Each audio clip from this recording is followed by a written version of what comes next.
ನಮಸ್ಕಾರ. ಮುಖ್ಯಾಂಶಗಳು. ಭಾರತ ಅಮೆರಿಕ ರಕ್ಷಣಾ ಹಾಗೂ ವಿದೇಶಾಂಗ ಸಚಿವರ ಮಟ್ಟದ ಮಾತುಕತೆ, ಉಭಯ ದೇಶಗಳ ವಿನಿಮಯ ಸಹಕಾರ ಸೇರಿ 5 ಮಹತ್ವದ ಒಪ್ಪಂದಗಳಿಗೆ ಅಂಕಿತ. ಕೊರೋನಾ ಸೋಂಕಿನಿಂದ ಮರಣ ಹೊಂದುವವರ ಪ್ರಮಾಣ ಗಣನೀಯ ಇಳಿಕೆ, 10 ರಾಜ್ಯಗಳಲ್ಲಿ ಶೇಕಡಾ 78ರಷ್ಟು ಪ್ರಕರಣ ದೃಢ, ಕೇಂದ್ರ ಆರೋಗ್ಯ ಸಚಿವಾಲಯ. ಮುಂಬರುವ ಜನವರಿ ವೇಳೆಗೆ ಕೋವಿಡ್-19 ಲಸಿಕೆ ನಿರೀಕ್ಷೆ, ವಿವಿಧ ಔಷಧಗಳು ಪ್ರಯೋಗ ಹಂತದಲ್ಲಿ ಯಶಸ್ಸು, ಸಚಿವ ಡಾ ಕೆ. ಸುಧಾಕರ್. ನಾಳೆ ವಿಧಾನ ಪರಿಷತ್ನ 4 ಸ್ಥಾನಗಳಿಗೆ ಚುನಾವಣೆ, ಮತದಾನ ಕೇಂದ್ರಗಳತ್ತ ಸಿಬ್ಬಂದಿ, ಎಲ್ಲೆಡೆ ಬಿಗಿ ಬಂದೋಬಸ್ತ್. ವಾರ್ತೆಗಳ ವಿವರ. ಭಾರತ ಅಮೆರಿಕ ನಡುವೆ ದೆಹಲಿಯಲ್ಲಿಂದು ಸಚಿವರ ಮಟ್ಟದ 3ನೇ ವಾರ್ಷಿಕ 2+2 ಸಭೆ ನಡೆಯಿತು. ಭಾರತದ ಮಾತುಕತೆ ನೇತೃತ್ವವನ್ನು ರಕ್ಷಣಾ ಸಚಿವ ರಾಜನಾಥ್ ಸಿಂಗ್ ಮತ್ತು ವಿದೇಶಾಂಗ ವ್ಯವಹಾರಗಳ ಸಚಿವ ಡಾ ಎಸ್ ಜೈಶಂಕರ್ ಹಾಗೂ ಅಮೆರಿಕವನ್ನು ರಕ್ಷಣಾ ಸಚಿವ ಮಾರ್ಕ್ ಎಸ್ಪರ್ ಮತ್ತು ವಿದೇಶಾಂಗ ಸಚಿವ ಮೈಕ್ ಪಾಂಪಿಯೋ ಪ್ರತಿನಿಧಿಸಿದ್ದರು. ಉಭಯ ದೇಶಗಳ ವಿನಿಮಯ ಹಾಗೂ ಸಹಕಾರ ಒಪ್ಪಂದ ಬೆಕಾ, ಭೂವಿಜ್ಞಾನಗಳ ಬಗೆಗಿನ ಸಂಶೋಧನೆ ಕುರಿತಾದ ತಾಂತ್ರಿಕ ಸಹಕಾರಕ್ಕೆ ಒಪ್ಪಂದ, ಕ್ಯಾನ್ಸರ್ ಮತ್ತು ಆಯುರ್ವೇದ ಚಿಕಿತ್ಸಾ ಸಂಶೋಧನೆ ಸಂಬಂಧದ ಸಹಕಾರ ಸೇರಿದಂತೆ ಒಟ್ಟು 5 ಒಪ್ಪಂದಗಳಿಗೆ ಅಂಕಿತ ಹಾಕಲಾಯಿತು. ಸಭೆಯ ನಂತರ ಜಂಟಿ ಹೇಳಿಕೆ ನೀಡಿದ ಎರಡೂ ದೇಶಗಳ ಸಚಿವರು, ಬೆಕಾ ಒಪ್ಪಂದದಿಂದಾಗಿ ಉಭಯ ದೇಶಗಳ ಸಂಬಂಧ ಮತ್ತಷ್ಟು ಬಲವರ್ಧನೆಗೊಳ್ಳಲಿದೆ ಎಂದರು. ರಕ್ಷಣಾ ಸಚಿವ ರಾಜನಾಥ್ ಸಿಂಗ್, ಈ ಮಹತ್ವದ ಸಭೆಯಲ್ಲಿ ಸಮಗ್ರ ದ್ವಿಪಕ್ಷೀಯ ಮತ್ತು ಬಹು ವಿಭಾಗದ ಸಹಕಾರಕ್ಕೆ ಸಂಬಂಧಿಸಿದಂತೆ ವಿಸ್ತೃತ ಚರ್ಚೆ ನಡೆಸಿದ್ದೇವೆ. ಪ್ರಸ್ತುತ ಇರುವ ಸಾಂಕ್ರಾಮಿಕದಿಂದ ಆದಷ್ಟು ಬೇಗ ಪಾರಾಗಿ ಆರ್ಥಿಕತೆಯನ್ನು ಸರಿದಾರಿಗೆ ತರುವುದು, ಬೆಳವಣಿಗೆ ಹೊಂದುವ ಬಗ್ಗೆ ಸಮಾಲೋಚನೆ ನಡೆಸಿದ್ದೇವೆ ಎಂದು ತಿಳಿಸಿದರು. ಉಭಯ ದೇಶಗಳ ನಡುವಿನ ಮಿಲಿಟರಿ ಸಹಕಾರವನ್ನು ಮತ್ತಷ್ಟು ಬಲಗೊಳಿಸುವುದು, ರಕ್ಷಣಾ ಕ್ಷೇತ್ರದಲ್ಲಿ ಆತ್ಮನಿರ್ಭರ್ ಭಾರತ್ ನಿರ್ಮಾಣಕ್ಕೆ ಸಂಬಂಧಿಸಿದಂತೆ ಭಾರತ ಸರ್ಕಾರ ತೆಗೆದುಕೊಂಡಿರುವ ಉಪಕ್ರಮಗಳ ಬಗ್ಗೆ ಅಮೆರಿಕದ ಸಚಿವ ದ್ವಯರಿಗೆ ವಿವರಿಸಲಾಯಿತು. ಇದೇ ತಳಹದಿಯಲ್ಲಿ ಪರಸ್ಪರ ಸಹಕರಿಸುವ ನಿರ್ಧಾರಕ್ಕೆ ಬರಲಾಯಿತು ಎಂದರು. ರಕ್ಷಣಾ ಕ್ಷೇತ್ರದಲ್ಲಿನ ಯೋಜನೆಗಳನ್ನು ಆದ್ಯತಾ ವಲಯವನ್ನಾಗಿ ಪರಿಗಣಿಸಿ ಅವುಗಳನ್ನು ತ್ವರಿತವಾಗಿ ಕಾರ್ಯಗತಗೊಳಿಸುವುದು ಸೇರಿದಂತೆ ಉಭಯ ದೇಶಗಳಲ್ಲಿ ಈ ಕ್ಷೇತ್ರದ ಬಲವರ್ಧನೆಗೆ ಪೂರಕವಾದ ಮತ್ತಷ್ಟು ಯೋಜನೆಗಳನ್ನು ಅನುಷ್ಠಾನಕ್ಕೆ ತರುವ ಬಗ್ಗೆ ಪರಾಮರ್ಶೆ ನಡೆಸಲಾಯಿತು ಎಂದು ಹೇಳಿದರು. In the defense industry under automatic route or even larger equity share through government approval. ಅಮೆರಿಕದ ರಕ್ಷಣಾ ಸಚಿವ ಮಾರ್ಕ್ ಎಸ್ಪರ್, ಬೆಕಾ ಒಪ್ಪಂದ ಮಾಡಿಕೊಳ್ಳುವುದರೊಂದಿಗೆ ಉಭಯ ದೇಶಗಳ ನಡುವೆ ಬಹು ಮುಖ್ಯವಾದ ಮೈಲಿಗಲ್ಲು ಸ್ಥಾಪಿಸಿದಂತಾಗಿದೆ ಎಂದು ಅಭಿಪ್ರಾಯಪಟ್ಟರು. ನಮ್ಮ ಎರಡೂ ದೇಶಗಳ ನಡುವಿನ ಸಹಕಾರ ಸಂಬಂಧ ಈ ಹಿಂದಿಗಿಂತಲೂ ಈಗ ಮತ್ತಷ್ಟು ಗಟ್ಟಿಗೊಂಡಂತಾಗಿದೆ ಎಂದು ಅವರು ಹೇಳಿದರು. Recently, this cooperation was demonstrated by the combined exercise between the Indian Navy and the USS Nimitz Carrier Strike Group in July. In addition, we have exchanged military liaisons with India to strengthen coordination between our military staffs, and we are working to establish new cyber and space dialogues to increase cooperation in domains where both our countries face emerging threats. ಭಾರತದ ವಿದೇಶಾಂಗ ವ್ಯವಹಾರಗಳ ಸಚಿವ ಡಾ S Jaishankar, ಈ ಸಭೆಯ ಚರ್ಚೆಯ ವೇಳೆ ಭಯೋತ್ಪಾದನೆ ನಿಗ್ರಹ ಕುರಿತು ಉಭಯ ದೇಶಗಳು ಪ್ರತಿಪಾದಿಸಬಹುದು ಎಂದರು. For all countries in this region. As Raksha Mantri stated, this is possible only by upholding the rules-based international order, ensuring the freedom of navigation in international seas, promoting open connectivity, and respecting the territorial integrity and sovereignty of all states. A multipolar world must have a multipolar Asia as its basis. ಅಮೆರಿಕದ ವಿದೇಶಾಂಗ ಸಚಿವ Mike Pompeo, ಇಂದು ನಡೆದ ಉಭಯ ದೇಶಗಳ ನಡುವಿನ ದ್ವಿಪಕ್ಷೀಯ ಮಾತುಕತೆ ಅತ್ಯಂತ ಫಲಪ್ರದವಾಗಿದ್ದು, ಎರಡೂ ದೇಶಗಳ ನಡುವಿನ ಸಂಬಂಧ ಮತ್ತು ಸಹಕಾರ ಬಲವರ್ಧನೆಗೆ ಮತ್ತಷ್ಟು ಇಂಬು ಕೊಟ್ಟಂತಾಗಿದೆ ಎಂದು ಅಭಿಪ್ರಾಯಪಟ್ಟರು. Our joint efforts to fight the pandemic, which we talked about at great length, are a strong signal that our nations are committed to working together and expanding our partnership across many fronts. The U.S. health agencies are working closely with government partners of India on the COVID-19 response. Indian companies, too, are cooperating with Gilead to manufacture remdesivir for use by low and middle-income countries all around the world. ಈ ಮಧ್ಯೆ ಪ್ರಧಾನಿ ನರೇಂದ್ರ ಮೋದಿ ಅವರನ್ನು ಭೇಟಿ ಮಾಡಿದ ಅಮೆರಿಕದ ರಕ್ಷಣಾ ಸಚಿವ mark Esper ಮತ್ತು ವಿದೇಶಾಂಗ ಸಚಿವ ಮೈಕ್ ಪಾಂಪಿಯೋ ಮಹತ್ವದ ವಿಷಯಗಳ ಕುರಿತು ಚರ್ಚಿಸಿದರು. Indo-Pacific and the need to bolster further strategic and defense cooperation between the two sides. Well, there are larger issues when we talk about this meeting with the Prime Minister Narendra Modi. ದೇಶದಲ್ಲಿ ಇದುವರೆಗೆ 72 ಲಕ್ಷಕ್ಕೂ ಅಧಿಕ corona ಸೋಂಕಿತರು ಚೇತರಿಸಿಕೊಂಡಿದ್ದಾರೆ. ಇದು ಜಗತ್ತಿನಲ್ಲೇ ಅತಿ ಹೆಚ್ಚಿನ ಚೇತರಿಕೆ ಪ್ರಮಾಣವಾಗಿದೆ ಎಂದು ಕೇಂದ್ರ ಆರೋಗ್ಯ ಸಚಿವಾಲಯದ ವಕ್ತಾರ ರಾಜೇಶ್ ಭೂಷಣ್ ತಿಳಿಸಿದ್ದಾರೆ. ದೆಹಲಿಯಲ್ಲಿ ಸುದ್ದಿಗೋಷ್ಠಿಯಲ್ಲಿ ವಿವರ ನೀಡಿದ ಅವರು, ಇದುವರೆಗೂ ಒಟ್ಟು 10 ಕೋಟಿಗೂ ಅಧಿಕ ಕೊರೋನಾ ಪರೀಕ್ಷೆ ನಡೆಸಲಾಗಿದೆ. ದೇಶದಲ್ಲಿ 90% ಚೇತರಿಕೆ ಪ್ರಮಾಣ ದಾಖಲಾಗಿದ್ದು, ಪಾಸಿಟಿವ್ ಪ್ರಮಾಣ 7.61ಕ್ಕೆ ಇಳಿಕೆಯಾಗಿದೆ ಎಂದು ಮಾಹಿತಿ ನೀಡಿದರು. ಕಳೆದ 5 ವಾರಗಳಲ್ಲಿ ನಿರಂತರವಾಗಿ ಕೊರೋನಾ ಸೋಂಕಿನ ದೈನಂದಿನ ಪ್ರಮಾಣ ಇಳಿಕೆಯಾಗುತ್ತಿದೆ. ಸೆಪ್ಟೆಂಬರ್ ತಿಂಗಳಲ್ಲಿ 1,000 ಮಂದಿಗೆ ಕೊರೋನಾದಿಂದ ಸಾವನ್ನಪ್ಪುತ್ತಿದ್ದರೆ, ಈ ತಿಂಗಳ ಕಳೆದ ವಾರದಲ್ಲಿ ಸಾವಿನ ಸಂಖ್ಯೆ 650ಕ್ಕೆ ಇಳಿಕೆಯಾಗಿದೆ. 78% ಸಕ್ರಿಯ ಪ್ರಕರಣಗಳು ಮಹಾರಾಷ್ಟ್ರ, ಕೇರಳ, ಕರ್ನಾಟಕ ಸೇರಿದಂತೆ 10 ರಾಜ್ಯಗಳಲ್ಲಿ ದಾಖಲಾಗಿವೆ ಎಂದರು.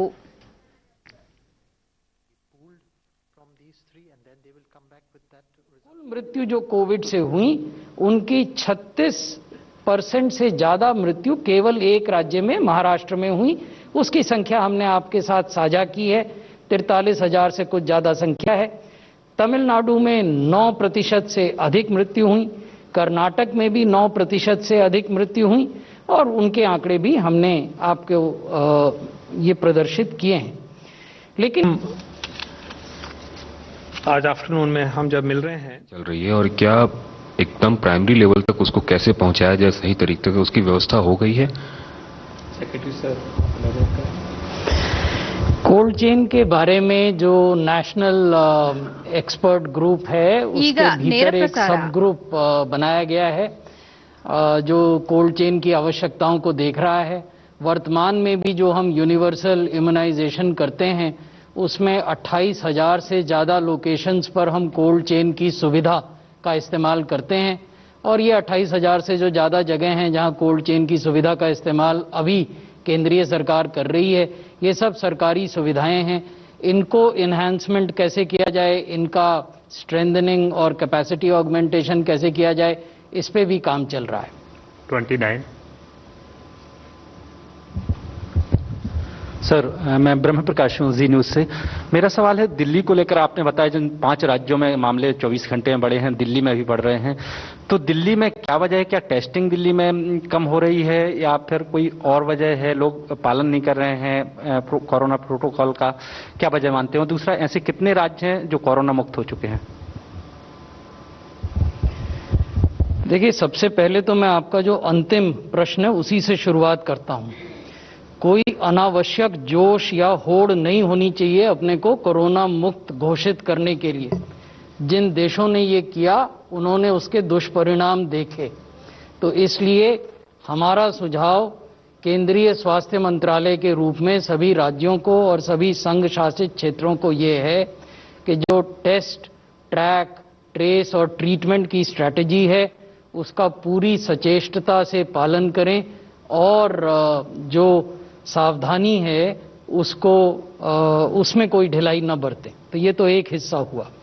दूसरा हिस्सा जो दिल्ली की बात है उसमें मैं कुछ तथ्य आपको बता देता हूं. कुछ और चीजें डॉक्टर पॉल आना चाहेंगे क्योंकि जून के महीने में जब दिल्ली में हालात चिंताजनक हुए थे तो केंद्रीय गृह मंत्रालय के नेतृत्व में जिस टीम ने दिल्ली के लिए स्ट्रैटेजी तैयार की थी उस टीम का नेतृत्व. ಪ್ರಧಾನಿ ನರೇಂದ್ರ ಮೋದಿ ಇಂದು ಉತ್ತರ ಪ್ರದೇಶದ ಪಿಎಂ ಸ್ವನಿಧಿ ಯೋಜನೆಯ ಫಲಾನುಭವಿಗಳೊಂದಿಗೆ ವಿಡಿಯೋ ಕಾನ್ಫರೆನ್ಸ್ ಮೂಲಕ ಸಂವಾದ ನಡೆಸಿದರು.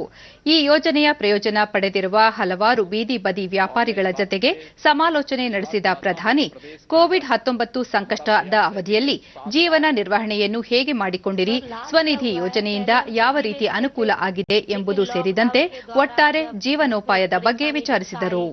तो सर कुछ डूबने लगे थे, वो बोलते हैं ना डूबते को तिनके का सहारा, वो आपने दिया सर. भाग दौड़ करनी पड़ी, कितने अफसरों के पैर पकड़ने पड़े, क्या क्या करना पड़ा, क्या क्या दिक्कत आई? मुझे तो पहले योजना सभी लोगों ने लैया, चना, मूंगफली, मटर सब ला करके दौड़ा लग लिया है. हमको दौड़ दौड़ के जाना पड़ता था मार्केट, अब हम एक बार मुफ्त ला के रख लिए हैं, एक हफ्ता हमको दौड़ना नहीं पड़ता है। तो उसमें गरीब के हित को, उसकी रोजी रोटी को सर्वोच्च प्राथमिकता दी गई। ಪಿಎಂ ಸ್ವನಿಧಿ ಯೋಜನೆಯಡಿ ದೇಶದ ಕನಿಷ್ಠ 50 ಲಕ್ಷದಷ್ಟು ಬೀದಿ ಬದಿ ವ್ಯಾಪಾರಿಗಳಿಗೆ ಪ್ರಯೋಜನ ಮಾಡಿಕೊಡುವ ಗುರಿಯನ್ನು ಹೊಂದಲಾಗಿದೆ ಎಂದು ತಿಳಿಸಿದ ಅವರು, ಇದುವರೆಗೆ ಸ್ವನಿಧಿ ಯೋಜನೆಯಡಿ ಸಾಲಕ್ಕಾಗಿ 24 ಲಕ್ಷಕ್ಕೂ ಅಧಿಕ ಅರ್ಜಿಗಳನ್ನು ಸ್ವೀಕರಿಸಲಾಗಿದೆ. ಈ ಪೈಕಿ 12 ಲಕ್ಷಕ್ಕೂ ಅಧಿಕ ಅರ್ಜಿಗಳನ್ನು ಪರಿಶೀಲಿಸಿ ಸಾಲವನ್ನು ಮಂಜೂರು ಮಾಡಲಾಗಿದ್ದು, 5,53,000 ಜನರಿಗೆ ಸಾಲವನ್ನು ಬಿಡುಗಡೆ ಮಾಡಲಾಗಿದೆ ಎಂದು ಅಂಕಿಅಂಶಗಳನ್ನು ನೀಡಿದರು. ಪಿಎಂ ಸ್ವನಿಧಿ ಯೋಜನೆಯನ್ನು ಜಾರಿಗೆ ತಂದಿರುವ ರಾಜ್ಯಗಳ ಪೈಕಿ ಉತ್ತರ ಪ್ರದೇಶ ಮೊದಲ ಸ್ಥಾನದಲ್ಲಿದೆ. ಇಲ್ಲಿ 4,50,000ಕ್ಕೂ ಅಧಿಕ ಬೀದಿ ಬದಿ ವ್ಯಾಪಾರಿಗಳಿಗೆ ಸಾಲವನ್ನು ವಿತರಣೆ ಮಾಡುವಲ್ಲಿ ಯಶಸ್ವಿಯಾಗಿರುವ ಮುಖ್ಯಮಂತ್ರಿ ಯೋಗಿ ಆದಿತ್ಯನಾಥ್ ಅವರಿಗೆ ಅಭಿನಂದನೆ ಸಲ್ಲಿಸುತ್ತಿರುವುದಾಗಿ ತಿಳಿಸಿದರು. ಬಡವರಿಗೆ ಬ್ಯಾಂಕ್ ವ್ಯವಸ್ಥೆಯನ್ನು ಕಲ್ಪಿಸುವ ಸಂದರ್ಭದಲ್ಲಿ ಕೆಲವರು ಇದರಿಂದ ಯಾವುದೇ ಪ್ರಯೋಜನವಾಗುವುದಿಲ್ಲ ಎಂದು ಟೀಕಿಸಿದ್ದರು. ಆದರೆ ಈ ವರ್ಗದವರಿಗೆ ಬ್ಯಾಂಕಿಂಗ್ ಸೌಲಭ್ಯ ಕಲ್ಪಿಸಿರುವುದರಿಂದ ಅವರು ಆರ್ಥಿಕತೆಯ ಮುಖ್ಯವಾಹಿನಿಗೆ ಬರುವಂತಾಗಿದೆ ಮತ್ತು ಸ್ವತಃ ಆರ್ಥಿಕ ಸಾಕ್ಷರರಾಗುವಂತಾಗಿದೆ. ಜನ್ಧನ್ನಂತಹ ಹಲವಾರು ಸೌಲಭ್ಯಗಳನ್ನು ಪಡೆಯುವಂತಾಗಿದೆ. ಆ ಮೂಲಕ ನಮ್ಮ ಸರ್ಕಾರ ಬಡವರು ಸಂಕಷ್ಟದಿಂದ ಪಾರಾಗುವಂತೆ ಮಾಡುವ ಸಂಕಲ್ಪ ಹೊಂದಿದೆ ಎಂದರು. ಪಿಎಂ ಸ್ವನಿಧಿ ಯೋಜನೆಯಡಿ ಪಡೆದ ಸಾಲವನ್ನು ಡಿಜಿಟಲ್ ಪಾವತಿ ಮೂಲಕ ಮರುಪಾವತಿ ಮಾಡಿದರೆ ₹100ವರೆಗೆ ಕ್ಯಾಶ್ ಬ್ಯಾಕ್ ಸಿಗಲಿದೆ. ಇಂತಹ ಸೌಲಭ್ಯದ ಸದುಪಯೋಗ ಪಡಿಸಿಕೊಳ್ಳಬೇಕು ಎಂದು ಕರೆ ನೀಡಿದರು. ಬಡವರ್ಗದವರು ಆತ್ಮಗೌರವದಿಂದ ಬದುಕುವಂತೆ ಮಾಡುವುದು ಸರ್ಕಾರದ ಗುರಿಯಾಗಿದೆ. ಈ ನಿಟ್ಟಿನಲ್ಲಿ ಇರುವ ಎಲ್ಲ ಅವಕಾಶಗಳನ್ನು ಬಳಸಿಕೊಳ್ಳಲಾಗುತ್ತಿದೆ ಎಂದು ತಿಳಿಸಿದ ಪ್ರಧಾನಿ, ಈ ಹಿಂದೆ ಹಣಕಾಸು ನೆರವು ಬೇಕಾಗಿದ್ದವರು ಬ್ಯಾಂಕಿಗೆ ಪರದಾಡಬೇಕಾಗಿತ್ತು. ಆದರೆ ಈಗ ಪರಿಸ್ಥಿತಿ ಬದಲಾಗಿದ್ದು, ಬ್ಯಾಂಕುಗಳೇ ಬೀದಿ ಬದಿ ವ್ಯಾಪಾರಿಗಳ ಬಾಗಿಲಿಗೆ ಬಂದು ಆರ್ಥಿಕ ನೆರವು ನೀಡುತ್ತಿವೆ ಎಂದರು. दरवाजे आपके लिए खुले हैं। बैंक आज जिस तरह से आप तक खुद चल करके आ रहे हैं, ये एक दिन में संभव नहीं हुआ है। ये सबका साथ, सबका विकास, सबका विश्वास की नीति का इतने सालों के प्रयासों का परिणाम है। आज बीमा योजना का कवच भी गरीबों के पास है।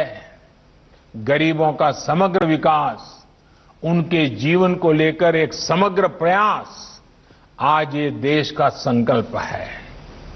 आज इस अवसर पर जितने रेहड़ी पटरी दुकानदार, जितने भी श्रमिक मजदूर, किसान आज जो साथ जुड़े हैं, मैं आपको आश्वस्त करता हूं कि देश आपके व्यवसाय को, आपके कारोबार को, आपके काम को आगे बढ़ाने के लिए, आपके जीवन को बेहतर और आसान बनाने के लिए कोई भी कसर नहीं छोड़ेगा.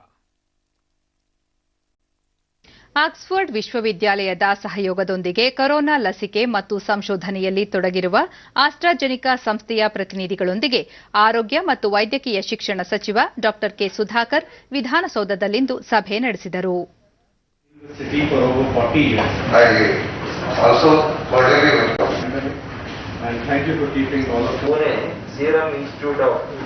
ಸಭೆ ಬಳಿಕ ಸುದ್ದಿಗಾರರೊಂದಿಗೆ ಕೊರೋನಾ ಸೋಂಕಿಗೆ ಲಸಿಕೆ ಕಂಡುಹಿಡಿಯುವ ಪ್ರಕ್ರಿಯೆಯಲ್ಲಿ ಆಸ್ಟ್ರಾಜೆನಿಕಾ ಹಾಗೂ ಇತರ ಕಂಪನಿಗಳು ನಿರತವಾಗಿದ್ದು, ಮೊದಲ ಹಂತದ ಪ್ರಯೋಗ ಯಶಸ್ವಿಯಾಗಿದೆ. 2 ಮತ್ತು 3ನೇ ಹಂತದ ಪ್ರಯೋಗಗಳು ಪ್ರಗತಿಯಲ್ಲಿದ್ದು, 2021ರ ಆರಂಭದಲ್ಲಿ ಲಸಿಕೆ ಹೊರತರುವ ಪ್ರಯತ್ನ ನಡೆಯುತ್ತಿದೆ ಎಂದು ತಿಳಿಸಿದರು. ಮೊದಲ ಹಂತದಲ್ಲಿ 18ಕ್ಕೂ ಮೇಲ್ಪಟ್ಟ ಆರೋಗ್ಯವಂತ 1,600 ಜನರಿಗೆ ಈ ಲಸಿಕೆಯನ್ನು ಪ್ರಯೋಗಿಸಲಾಗಿದೆ. 56 ದಿನಗಳಲ್ಲಿ ರೋಗ ನಿರೋಧಕ ಶಕ್ತಿ ವೃದ್ಧಿಯಾಗಿರುವುದು ಕಂಡುಬಂದಿದೆ. 2ನೇ ಹಂತದಲ್ಲಿ 7 ವರ್ಷ ಮೇಲ್ಪಟ್ಟ ಮಕ್ಕಳಿಗೆ ಪ್ರಯೋಗ ನಡೆಸಲಿದ್ದಾರೆ. ಇದೇ ವೇಳೆ ಕೊರೋನಾ ಸೋಂಕಿತರ ಮೇಲೂ ಲಸಿಕೆ ಪ್ರಯೋಗಿಸುವುದಾಗಿ ತಿಳಿಸಲಾಗಿದೆ. 3ನೇ ಹಂತದಲ್ಲಿ 55 ವರ್ಷ ಮೇಲ್ಪಟ್ಟವರಿಗೆ ಲಸಿಕೆ ಪ್ರಯೋಗ ನಡೆಸುವುದಾಗಿ ಸಂಸ್ಥೆಯ ಪ್ರತಿನಿಧಿಗಳು ಮಾಹಿತಿ ನೀಡಿದ್ದಾರೆ. ಮೈಸೂರಿನ ಜೆಎಸ್ಎಸ್ ಸಂಸ್ಥೆಯೊಂದಿಗೆ ಒಡಂಬಡಿಕೆ ಮಾಡಿಕೊಂಡು ಅಲ್ಲಿ ಕೆಲವರಿಗೆ ಪ್ರಾಯೋಗಿಕವಾಗಿ ಲಸಿಕೆ ಕೊಡಲಾಗಿದೆ. ಪುಣೆಯ ಸೀರಂ ಸಂಸ್ಥೆಯೂ ಕೂಡ ಸಂಶೋಧನೆಯಲ್ಲಿ ತೊಡಗಿದೆ. ಯಾವುದೇ ಲಾಭದ ಉದ್ದೇಶವಿಟ್ಟುಕೊಳ್ಳದೆ ಕೊರೋನಾ ನಿರ್ಮೂಲನೆಗಾಗಿ ಸರ್ಕಾರದೊಂದಿಗೆ ಕೈಜೋಡಿಸಿರುವುದಾಗಿ ಕಂಪನಿಯ ಪ್ರತಿನಿಧಿಗಳು ಭರವಸೆ ನೀಡಿದ್ದಾರೆ ಎಂದರು. ಲಸಿಕೆ ಲಭ್ಯವಾಗುವವರೆಗೂ ದರವನ್ನು ನಿಗದಿ ಮಾಡುವುದಾಗಲಿ ಅಥವಾ ಉಚಿತವಾಗಿ ನೀಡುವುದರ ಬಗ್ಗೆ ಹೇಳಿಕೆ ನೀಡುವುದು ಸೂಕ್ತವಲ್ಲ. ಸರ್ಕಾರ ಇದುವರೆಗೆ ಕೊರೋನಾ ಪರೀಕ್ಷೆ, ಚಿಕಿತ್ಸೆ ಎಲ್ಲವನ್ನು ಉಚಿತವಾಗಿ ನೀಡಿದೆ ಎಂದು ಪ್ರಶ್ನೆಯೊಂದಕ್ಕೆ ಸಚಿವ ಡಾ ಸುಧಾಕರ್ ತಿಳಿಸಿದರು. ಕರ್ನಾಟಕ ಸೇರಿದಂತೆ ದೇಶಾದ್ಯಂತ ಕೊರೋನಾ ಸೋಂಕಿನ ಪ್ರಮಾಣ ಇತ್ತೀಚೆಗೆ ಕಡಿಮೆಯಾಗುತ್ತಿದೆ. ಆದರೂ ಕೊರೋನಾ ನಮ್ಮಿಂದ ಹೋಗಿಲ್ಲ. ಆದ್ದರಿಂದ ಚಳಿಗಾಲವಾದ ನವೆಂಬರ್, ಡಿಸೆಂಬರ್ ಮತ್ತು ಜನವರಿ ತಿಂಗಳಲ್ಲಿ ಮುನ್ನೆಚ್ಚರಿಕೆ ವಹಿಸಬೇಕು ಎಂದು ಸುಧಾಕರ್ ಮನವಿ ಮಾಡಿದರು. ಪಾಸಿಟಿವ್ ಬಂದಂತವ್ರಿಗೂ ಕೊಡ್ತಾರೆ, ವಯೋವೃದ್ಧರು ಕೊಡ್ತಾರೆ, ಮಕ್ಕಳು ಕೊಡ್ತಾರೆ. ಇದಾದ ನಂತರ ಯಾರಿಗೆ ವೈರಾಣು ಪಾಸಿಟಿವ್ ಇದೆ ಅಂತವರಿಗೆ ಕೂಡ ಇದನ್ನ ಕೊಟ್ಟು ಅವರಲ್ಲಿ ಯಾವ ರೀತಿ ಇದು ಕೆಲಸ ಮಾಡುತ್ತೆ ಅನ್ನೋದನ್ನು ಕೂಡ ಅಧ್ಯಯನವನ್ನು ಮಾಡಿದೆ.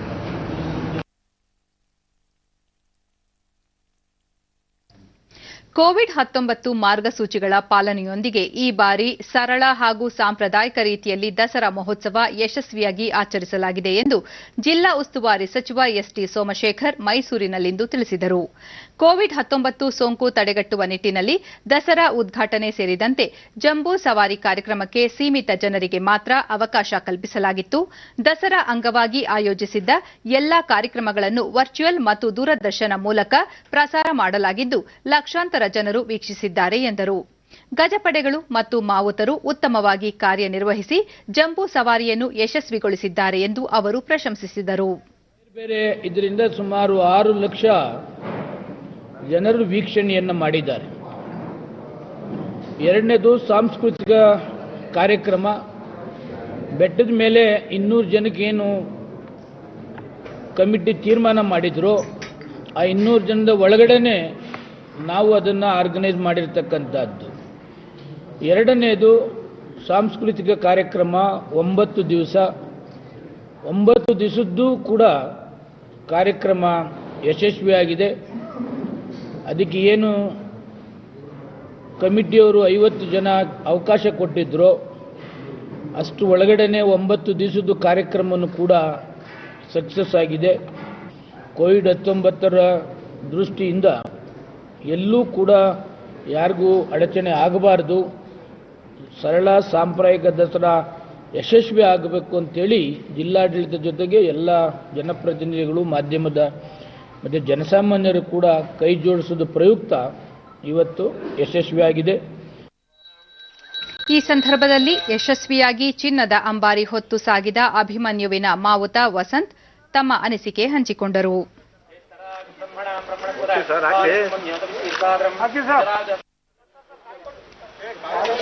ಮೈಸೂರು ದಸರಾದಲ್ಲಿ ಭಾಗಿಯಾದ ಗಜಪಡೆಗೆ ಪೂಜೆ ಸಲ್ಲಿಸಿ ಬೀಳ್ಕೊಡಲಾಯಿತು.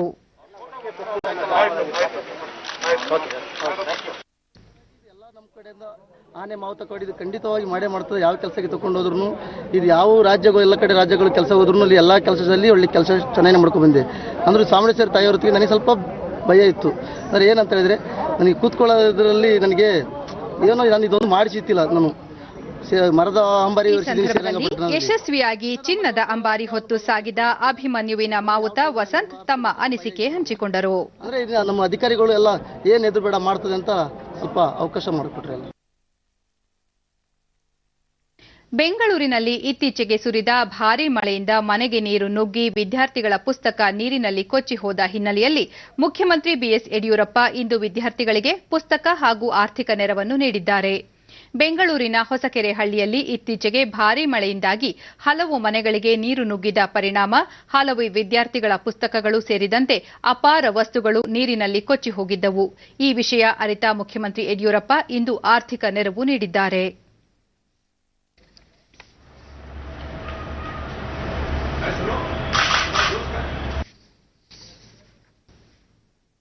ವಿಧಾನ ಪರಿಷತ್ತಿನ ಬೆಂಗಳೂರು ಶಿಕ್ಷಕರ ಕ್ಷೇತ್ರ, ಈಶಾನ್ಯ ಶಿಕ್ಷಕರ ಕ್ಷೇತ್ರ, ಪದವೀಧರರ ಕ್ಷೇತ್ರ ಮತ್ತು ಪಶ್ಚಿಮ ಪದವೀಧರರ ಕ್ಷೇತ್ರಗಳಿಗೆ ನಾಳೆ ಚುನಾವಣೆ ನಡೆಯಲಿದೆ. ಬೆಳಗ್ಗೆ 8 ರಿಂದ ಸಂಜೆ 5 ರವರೆಗೆ ಮತದಾನಕ್ಕೆ ಅವಕಾಶ ಕಲ್ಪಿಸಲಾಗಿದೆ. ಮತದಾನದ ಹಿನ್ನೆಲೆಯಲ್ಲಿ ಈ ಕ್ಷೇತ್ರಗಳಲ್ಲಿ ವ್ಯಾಪಕ ಬಂದೋಬಸ್ತ್ ಕೈಗೊಳ್ಳಲಾಗಿದೆ. ಈ 4 ಕ್ಷೇತ್ರಗಳ ಚುನಾವಣೆ ಹಿನ್ನೆಲೆಯಲ್ಲಿ 18 ಜಿಲ್ಲೆಗಳಲ್ಲಿ ಇಂದು ಮತ್ತು ನಾಳೆ ಮದ್ಯ ಮಾರಾಟವನ್ನು ನಿಷೇಧಿಸಲಾಗಿದೆ. ನಿನ್ನೆ ಸಂಜೆ ಈ ಕ್ಷೇತ್ರಗಳ ವ್ಯಾಪ್ತಿಯಲ್ಲಿ ಬಹಿರಂಗ ಪ್ರಚಾರಕ್ಕೆ ತೆರೆ ಬಿದ್ದಿದ್ದು, ಇಂದು ಅಭ್ಯರ್ಥಿಗಳು ಮನೆ ಮನೆ ಪ್ರಚಾರ ಕೈಗೊಳ್ಳಲಿದ್ದಾರೆ. ಆಡಳಿತ ಪಕ್ಷ ಬಿಜೆಪಿ, ಪ್ರತಿಪಕ್ಷಗಳಾದ ಕಾಂಗ್ರೆಸ್ ಹಾಗೂ ಜೆಡಿಎಸ್ 3 ಪಕ್ಷಗಳ ಅಭ್ಯರ್ಥಿಗಳು ಅಬ್ಬರದ ಪ್ರಚಾರ ನಡೆಸಿದ್ದವು. ನವೆಂಬರ್ 2ರಂದು ಮತ ಎಣಿಕೆ ಪ್ರಕ್ರಿಯೆ ನಡೆಯಲಿದೆ. ಕರ್ನಾಟಕ ವಿಧಾನ ಪರಿಷತ್ತಿನ ಪಶ್ಚಿಮ ಪದವೀಧರ ಕ್ಷೇತ್ರದ ಚುನಾವಣೆಗೆ ನಾಳೆ ಮತದಾನ ನಡೆಯಲಿರುವ ಹಿನ್ನೆಲೆಯಲ್ಲಿ ಇಂದು ಎಲ್ಲ ತಾಲೂಕು ಕೇಂದ್ರಗಳಲ್ಲಿ ಮಸ್ಟರಿಂಗ್ ಕಾರ್ಯ ನಡೆಯಿತು. ಧಾರವಾಡ ತಹಸೀಲ್ದಾರ್ ಕಚೇರಿಯಲ್ಲಿ ಮಸ್ಟರಿಂಗ್ ಕೇಂದ್ರಗಳಿಗೆ ತೆರಳುವ ಅಧಿಕಾರಿ ಸಿಬ್ಬಂದಿಗೆ ಚುನಾವಣಾ ಸಾಮಗ್ರಿಗಳು ಹಾಗೂ ಕೋವಿಡ್-19 ನಿಯಂತ್ರಣ ಮುಂಜಾಗ್ರತಾ ಕ್ರಮಗಳಿಗಾಗಿ ಮಾಸ್ಕ್ ಮತ್ತಿತರ ಪರಿಕರಗಳನ್ನು ಹಸ್ತಾಂತರಿಸಲಾಯಿತು. ಧಾರವಾಡ, ಗದಗ, ಹಾವೇರಿ ಹಾಗೂ ಉತ್ತರ ಕನ್ನಡ ಜಿಲ್ಲೆಗಳ ವ್ಯಾಪ್ತಿ ಒಳಗೊಂಡಿರುವ ಪಶ್ಚಿಮ ಪದವೀಧರ ಕ್ಷೇತ್ರಗಳಲ್ಲಿ ಒಟ್ಟು 74,268 ಮತದಾರರಿದ್ದಾರೆ. ಧಾರವಾಡ ಜಿಲ್ಲೆಯಲ್ಲಿ 54 ಮತಗಟ್ಟೆಗಳನ್ನು ಸ್ಥಾಪಿಸಲಾಗಿದೆ.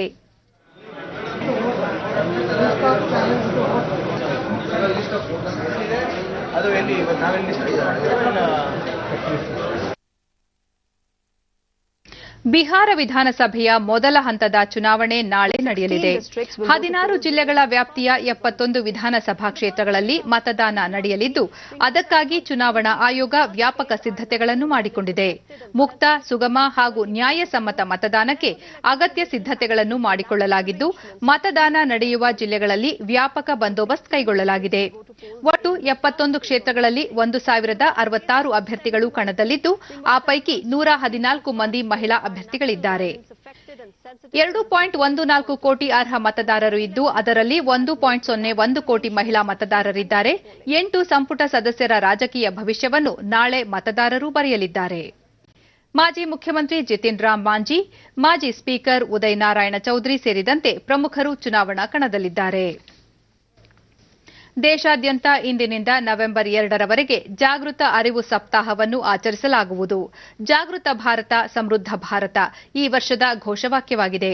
ಅಕ್ಟೋಬರ್ 31ರಂದು ಸರ್ದಾರ್ ವಲ್ಲಭಭಾಯ್ ಪಟೇಲ್ ಅವರ ಜನ್ಮದಿನವಾಗಿದ್ದು, ಅದರ ಅಂಗವಾಗಿ ಪ್ರತಿ ವರ್ಷ ಆ ಅವಧಿಯಲ್ಲಿ ಜಾಗೃತ ಅರಿವು ಸಪ್ತಾಹವನ್ನು ಆಚರಿಸಲಾಗುವುದು.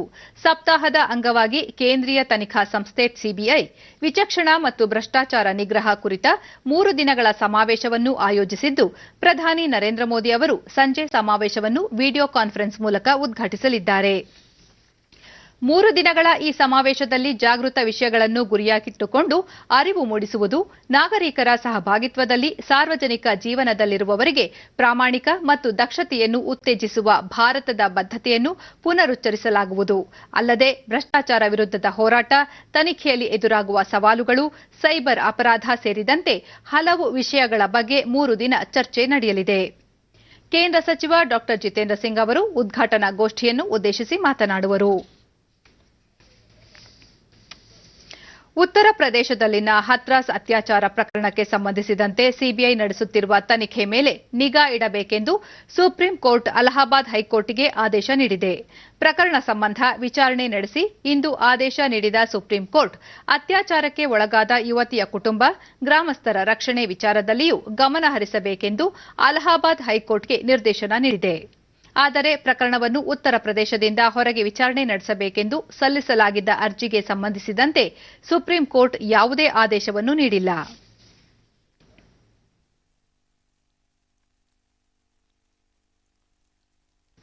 ಕಳೆದ 24 ಗಂಟೆಗಳಲ್ಲಿ ದೇಶದಲ್ಲಿ ಹೊಸದಾಗಿ 36,469 ಹೊಸ ಕೊರೋನಾ ಸೋಂಕಿನ ಪ್ರಕರಣಗಳು ಪತ್ತೆಯಾಗಿದ್ದು, ಸೋಂಕು ಪ್ರಕರಣಗಳ ಸಂಖ್ಯೆ ಕಡಿಮೆಯಾಗಿದೆ.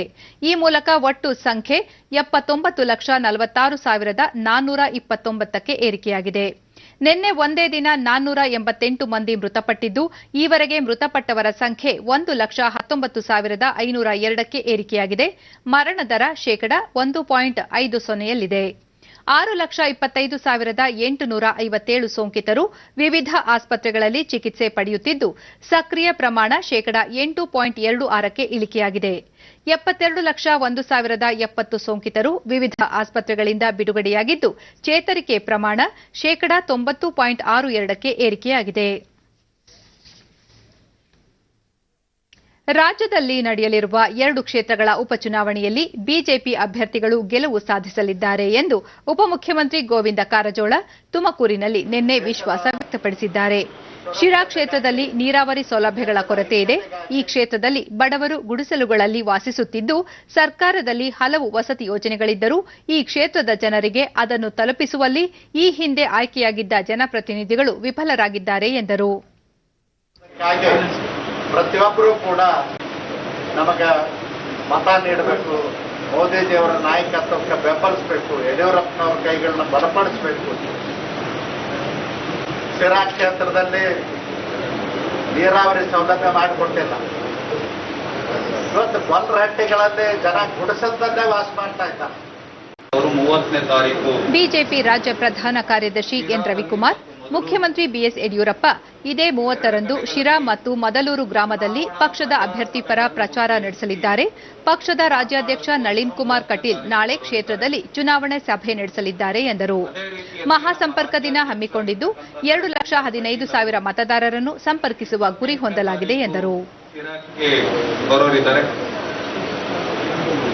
ಹೀಗೆ ಈಗ ಆಲ್ರೆಡಿ ಶಿರಾ ಕ್ಷೇತ್ರದಲ್ಲಿ ನಾವು 3 ಬಾರಿ ಮತದಾರರನ್ನ major general Bakuni Kavita Modi, Bharat scouts ಮತ್ತು ಗೈಡ್ಸ್ನ ಪ್ರಧಾನ ಸಲಹೆಗಾರ ಜಿಎಂ ಬಾಬು ಮತ್ತಿತರರು ಸೇನೆಯಲ್ಲಿ ಉದ್ಯೋಗ ಪಡೆಯಲು ಅಗತ್ಯವಿರುವ ಮಾರ್ಗದರ್ಶನ ಹಾಗೂ ತರಬೇತಿ ನೀಡುವ ಸೇವಾ ಆಯ್ಕೆ ಮಂಡಳಿ ಎಸ್ಎಸ್ಬಿ ಕುರಿತ ಪುಸ್ತಕವನ್ನು ಬೆಂಗಳೂರಿನಲ್ಲಿ ನಿನ್ನೆ ಬಿಡುಗಡೆ ಮಾಡಿದರು.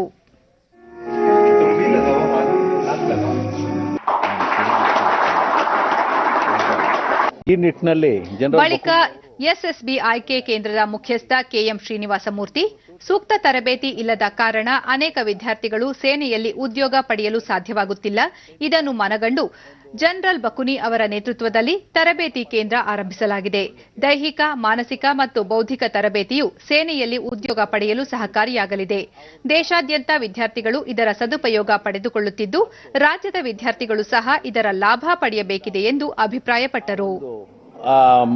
ಕ್ರೀಡೆ ಒಂದು ಸೆಲೆಕ್ಷನ್ಸ್ ಅಲ್ಲಿ ಅವರು ಉತ್ತೀರ್ಣರಾಗಬೇಕು ಅಂದರೆ ಅದಕ್ಕೆ ಇವರು ಒಂದು ಉತ್ತಮವಾದ ಟ್ರೈನಿಂಗ್ ಅನಿವಾರ್ಯ ಅಂತ ಹೇಳಿದಾಗ ಈ ಒಂದು ಅಕಾಡೆಮಿನ ಸ್ಥಾಪಿಸಲಾಯಿತು. Maximum youth who come from our villages. ಶಿಕ್ಷಣ ತಜ್ಞ ಡಾಕ್ಟರ್ ಸಿ ಮನೋಹರ್, ಸೂಕ್ತವಾದ ಕೌಶಲ್ಯವಿಲ್ಲದ ಕಾರಣ ಸಾಕಷ್ಟು ಪ್ರತಿಭೆಗಳು ಉದ್ಯೋಗ ಪಡೆಯಲು ಹಿನ್ನಡೆ ಅನುಭವಿಸುತ್ತಿದ್ದಾರೆ. ಆದರೆ ಎಸ್ಎಸ್ಪಿ ಕೇಂದ್ರ ಕೌಶಲ್ಯದ ಜತೆಗೆ ದೈಹಿಕ ಮತ್ತು ಮಾನಸಿಕ ತರಬೇತಿಗಳನ್ನು ನೀಡಿ ಉದ್ಯೋಗ ಪಡೆಯಲು ನೆರವಾಗುತ್ತಿದೆ ಎಂದರು. The name suggests it. A sure shot guide to crack the most difficult exam. Major general Bakuni ಸೇನೆ ಮತ್ತು ನಾಗರಿಕ ಸೇವಾ ಉದ್ಯೋಗಿಗಳಿಗೆ ಸೇರಬಯಸುವ ಯುವಜನತೆಗೆ ಕ್ರಾಕ್ ಎಸ್ಎಸ್ಬಿ ಪುಸ್ತಕ ಉತ್ತಮ ಮಾರ್ಗದರ್ಶನ ನೀಡುತ್ತದೆ. ಗ್ರಾಮೀಣ ಮತ್ತು ಸಣ್ಣ ನಗರಗಳಿಂದ ಬರುವ ಯುವಜನರಿಗೆ ಸೂಕ್ತವಾದ ಮಾರ್ಗದರ್ಶನ ಸಿಕ್ಕಿರುವುದಿಲ್ಲ. ಇಂತಹ ಯುವಜನರನ್ನು ಈ ಪುಸ್ತಕ ಮಾನಸಿಕವಾಗಿ ಸದೃಢಗೊಳಿಸುವುದರ ಜೊತೆಗೆ ಅವರ ವ್ಯಕ್ತಿತ್ವ ಬೆಳವಣಿಗೆಗೆ ಪೂರಕವಾಗಿದೆ ಎಂದು ತಿಳಿಸಿದರು.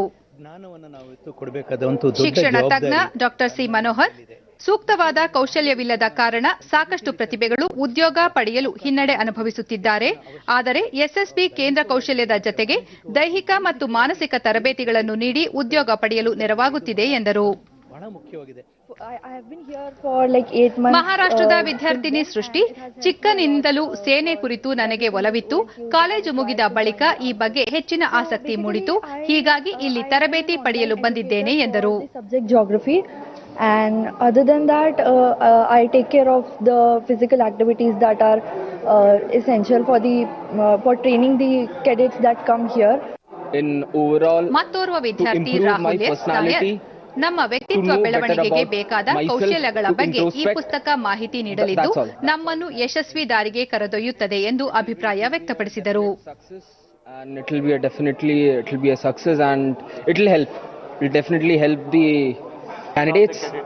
Yes, candidates who will be appearing for their SSB as well as their particular exams. That's it. ಕಳೆದ 3 ವರ್ಷಗಳ ಹಿಂದೆ ಆರಂಭವಾದ ಈ ಕೇಂದ್ರ ಸುಮಾರು 3,000 ವಿದ್ಯಾರ್ಥಿಗಳಿಗೆ ತರಬೇತಿ ನೀಡಿದ್ದು ಅನೇಕರಿಗೆ ಉದ್ಯೋಗ ಕಲ್ಪಿಸಿಕೊಳ್ಳಲು ಸಹಕಾರಿಯಾಗಿದೆ.